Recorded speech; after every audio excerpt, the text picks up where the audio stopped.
প্রথম কথা হচ্ছে আমি গণক না, সুতরাং বলতে পারবো না কোন দিন এটা হচ্ছে, যে প্রধানমন্ত্রীকে মাননীয় প্রধানমন্ত্রীকে ব্রিক্সে দেওয়া হয়নি।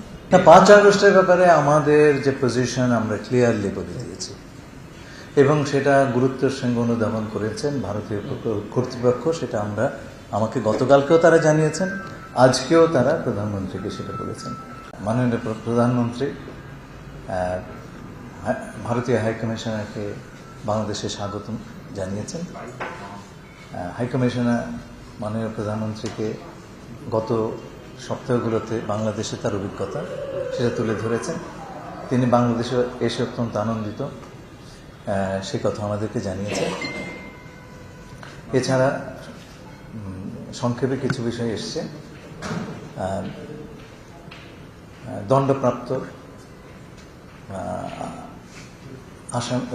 দণ্ডপ্রাপ্ত শেখ হাসিনার বাংলাদেশে প্রত্যর্পণ করার বিষয়টি উঠে এসছে এবং আমরা তাদেরকে বলেছি এই প্রত্যর্পণ প্রসেস ত্বরান্বিত করার জন্য।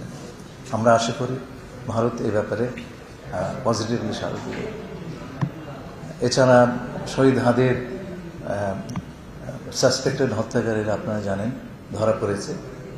আমরা ভারত যে সমস্ত কাগজপত্র চেয়েছিল সবকিছু তাদের দিয়েছে। এই বিষয়টা এসছে আমাদের জন্য, এটা অত্যন্ত একটা সেন্সিটিভ বিষয় এবং আমরা বলেছি এই হত্যাকারীদেরকে যত দ্রুত সম্ভব আমাদের কাছে প্রত্যর্পণ করার। দুদেশের সম্পর্ক এগিয়ে নিয়ে যাওয়ার জন্য যে এনেবলিং এনভায়রনমেন্ট দরকার, সেই ধরনের পরিবেশ সৃষ্টির ব্যাপারে গুরুত্ব আরোপ করা হয়েছে। মোটা থেকে এগুলো খুব সংক্ষেপে আমরা বলেছি। এগুলো তো প্রধানমন্ত্রী পর্যায়ে আলোচনার নয়, এগুলো আমি গতকালকে তার সঙ্গে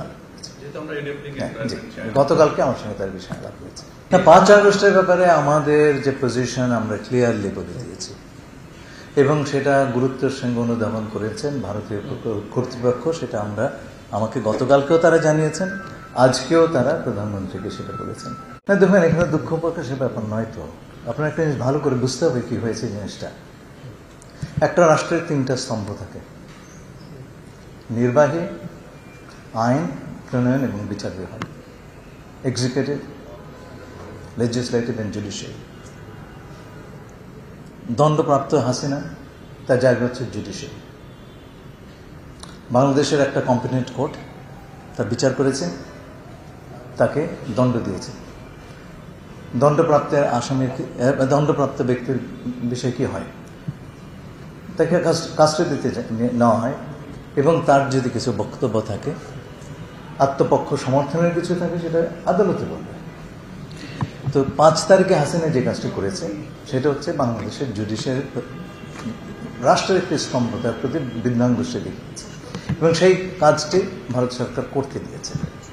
সুতরাং আমরা এই কথাটা আমি গতকালকে বলেছি যে আমাদের রাষ্ট্রের পুরো কাঠামোর প্রতি আমরা চাই সারা বিশ্বের সকল দেশ শ্রদ্ধাশীল হোক এবং আমরা আশা করব আমাদের এই বিষয়টি ভারত সরকার অনুধাবন করবেন। আমার ধারণা হচ্ছে তাদের সঙ্গে কথা বলে তারা জিনিসটা বুঝতে পেরেছেন এবং আশা করব যে আমাদের রাষ্ট্রের কোনো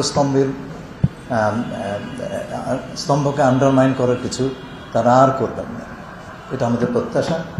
এবং আমার তাদের সঙ্গে আমার যা কথা হয়েছে তাতে আমি কিছুটা হলেও আশ্বস্ত যে এই ঘটনার পুনরাবৃত্তি হবে না। প্রথম কথা হচ্ছে আমি গণক না, সুতরাং বলতে পারবো না কোন দিন এটা হচ্ছে।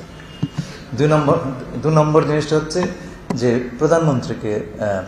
মাননীয় প্রধানমন্ত্রীকে ব্রিক্সে দেওয়া হয়নি, দেওয়া হয়েছে চেয়ারপারসন অফ ব্রিক্স, বিমস্টেক। এই পার্থক্যটা আপনারা বুঝবার চেষ্টা করেন। এর আগে ভারতীয় প্রধানমন্ত্রী মিস্টার নরেন্দ্র মোদী আমাদের মাননীয় প্রধানমন্ত্রীকে একটি চিঠি লিখেছিলেন এবং সেই চিঠিটি আমাদের সরকার গঠনের দিন হস্তান্তর করা হয়েছিল। সেখানে তিনি আমন্ত্রণ জানিয়েছেন। 3 তারিখ ঠিক হয়নি, কিন্তু আমন্ত্রণ একটা আছে সেখানে, সেটা আমরা দেখবো কখন হয়। না, আমরা এখনো এই বিষয়ে কোনো সিদ্ধান্ত নিই নাই। আমরা শুনুন, এই সমস্ত বিষয়ে এখন আমরা সিদ্ধান্ত নিই নাই, সেটা আপনাকে বলছি। গতকালকে আমাকে উনি কষ্ট করেই বলেছেন, আমার সঙ্গে আলাপ হলো তো যে উনি বলেছেন যে উনি বিষয়টা বুঝতে পেরেছেন এবং আমরা কোন দৃষ্টিকোণ থেকে বিষয়টা বলেছি আমাদের প্রেস স্টেটমেন্টে দিয়েছি সেটা তারা বুঝতে পেরেছে।